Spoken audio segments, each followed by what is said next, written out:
Okie dokie. So I was about to be all the way asleep evening. My plan was when I got home from work, I basically was couch locked for the whole entire evening.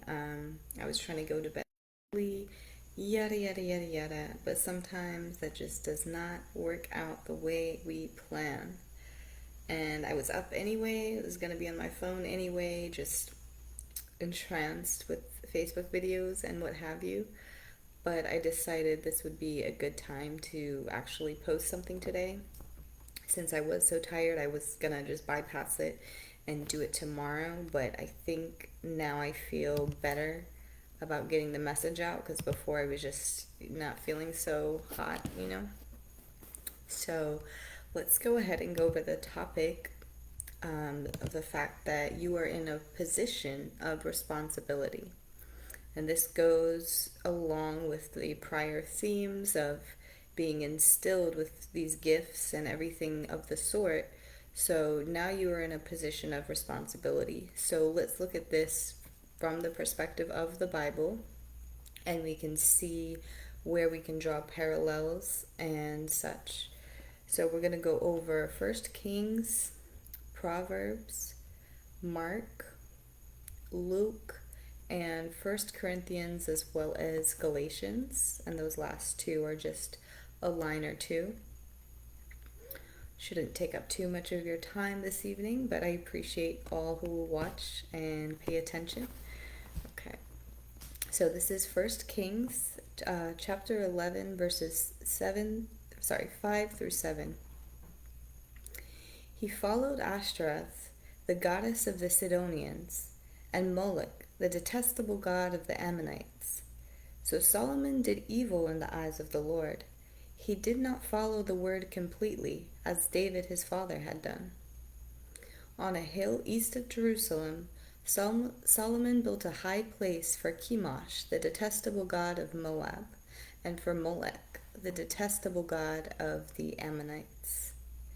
So this is a little interesting. It's hard to maybe see where this plays into the topic, but it is very clear that the Bible does acknowledge other entities, and they were described as either goddesses or gods, but I wouldn't say that God defined them as such. This is what the people assigned them. But it could be argued that God also called them lesser gods, right?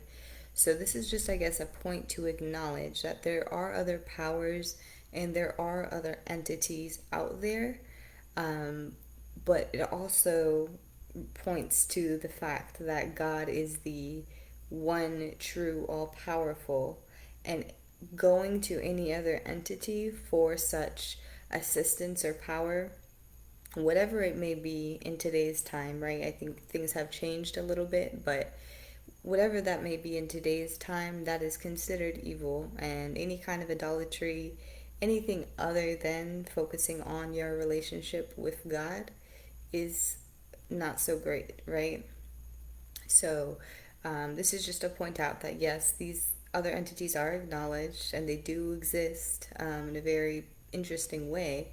But we are not to put our focus or our trust or our faith into those things. And so that will be a message for some of you, and for some of you, it's just some extra knowledge that you can pile on to your brain.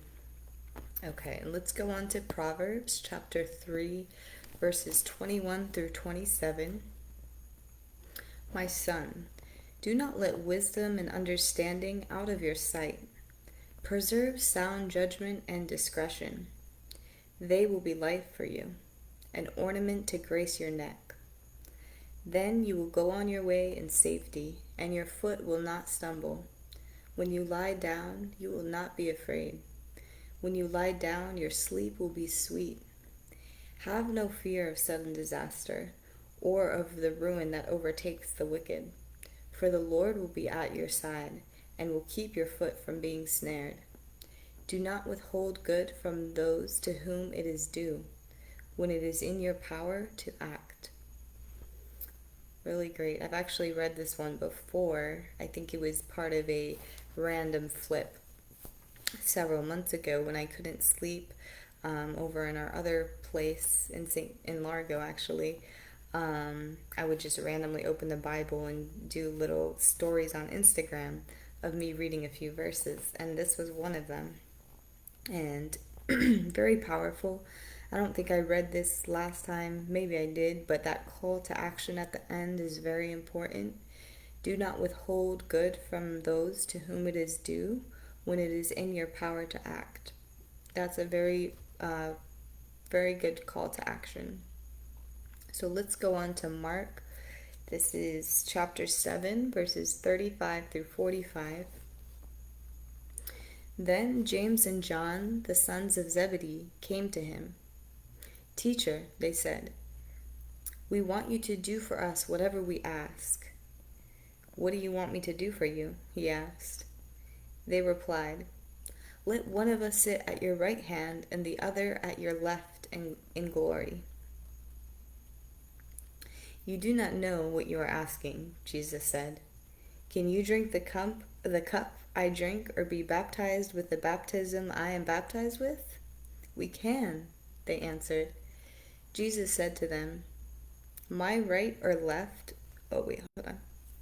Un momento. Jesus said to them, you will drink the cup I drink, and be baptized with the baptism I am baptized with.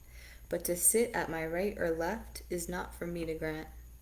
These places belong to those for whom they have been prepared. When the 10 heard about this, they became indignant with James and John. Jesus called them over and said, you know, those who are regarded as rulers of the Gentile lord it over them, and their higher officials exercise authority over them. Not so with you. Instead, whoever wants to become great among you must be your servant, and whoever wants to be first must be a slave of all. For even the Son of Man did not come to be served, but to serve, and to give his life as a ransom for many. So, some important things were said. I just want to make sure I didn't have a typo there. Some important things were said. So, Jesus clearly defines what it means to be him, right? And he calls himself the Son of Man, right? Not the Son of God, but the Son of Man is, a really strong reference to the fact that he is a servant, or kind of almost acting as an inferior position to man. He's a servant to the people that he's coming to serve. And he then foreshadows at this point that his life is going to be given up for ransom. And of course, I don't think they took that literally, or they didn't really know at the time what he was referring to. But this was part of the gospel, and it was a little bit before the actual event of his death. So he foreshadows his death. He explains the necessity and the importance of being a servant. And if you must be first, you have to actually be last. And he also mentions something that I've talked about before, where he says, okay, you can drink the cup that I drink from and be baptized with the baptism I am baptized with. And this also points out what I had mentioned, that we are given the opportunity to walk in Jesus' shoes, and therefore his spirit is granted with us. And that could either define you as like a Christian or a pre-Christian, or even just somebody who is willing to do that. You don't even have to be defined as a Christian or anything like that. You don't have to be a part of any certain religion. You just have to be willing to almost take his place and live his life and do the things that he did, willing and able, right? And it is actually more and more common, but he does say that even then, and he points out that that is something that can happen. But to have his spirit, like his original spirit and soul, and to have God's authority directly over him, he's saying that that position of like the right and the left of him is not his to toy with.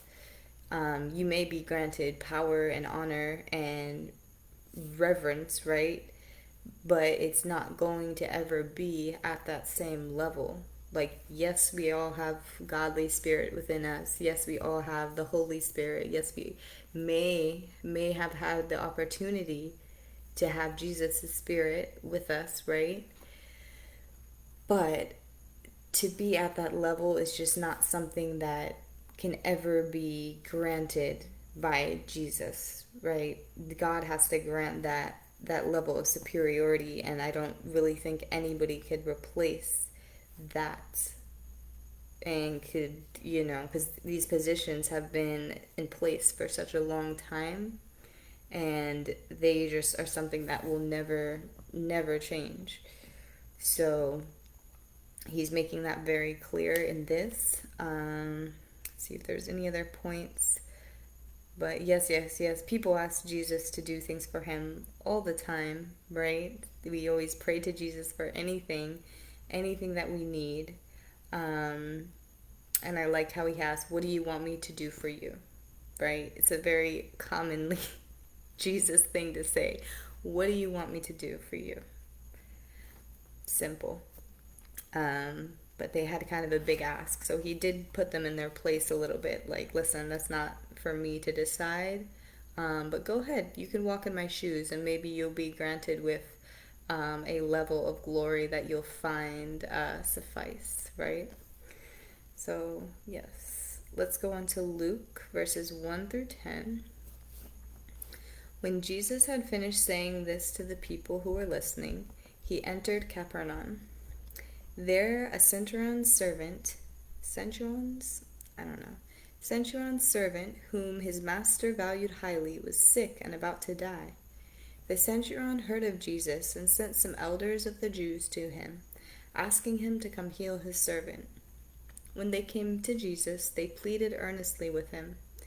This man deserves to have you do this, because he loves our nation and has built our synagogue. So Jesus went with them.